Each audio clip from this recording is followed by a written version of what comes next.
Graça e paz, meus irmãos. A passagem de Romanos, capítulo 5, versículo 12, é fundamental para entender a doutrina bíblica e o pecado original e seu contraste com a graça redentora trazida por Jesus Cristo, nosso Senhor. Onde o apóstolo Paulo diz: pelo que, como por um homem entrou o pecado no mundo, e pelo pecado a morte, assim também a morte passou a todos os homens, por isso que todos pecaram. O um homem refere-se a Adão, cuja desobediência no Éden, Gênesis capítulo 3, introduziu o pecado na criação.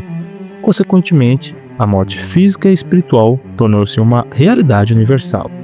Todos pecaram, indica que a natureza pecaminosa de Adão foi transmitida a toda a humanidade. Não se trata apenas de atos individuais, mas de uma condição herdada que corrompe e sim a existência humana. Antes da lei de Moisés, o pecado já existia, mas fato é que só foi atribuído a culpa após a revelação da lei. Desde Adão até Moisés, a morte reinou, mesmo sobre quem não cometeu pecados semelhantes à transgressão deliberada de Adão, como crianças ou pessoas sem conhecimento da lei. Isso comprova que a morte é o fruto do pecado inerente, não apenas de ações conscientes.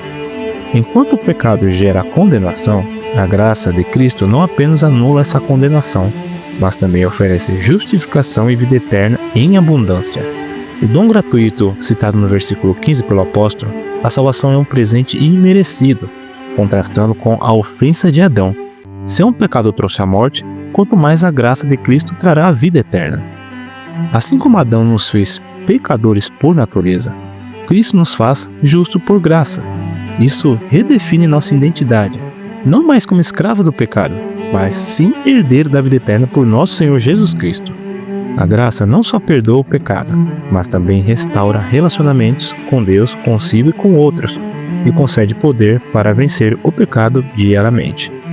Romanos capítulo 12, versículo 5, revela nossa condição decaída em Adão, mas o capítulo todo aponta para Cristo, cuja obediência anula a maldição do pecado. A graça não é um mero antídoto, é a vitória definitiva sobre a morte, e tudo graças ao nosso Senhor e Salvador Jesus Cristo.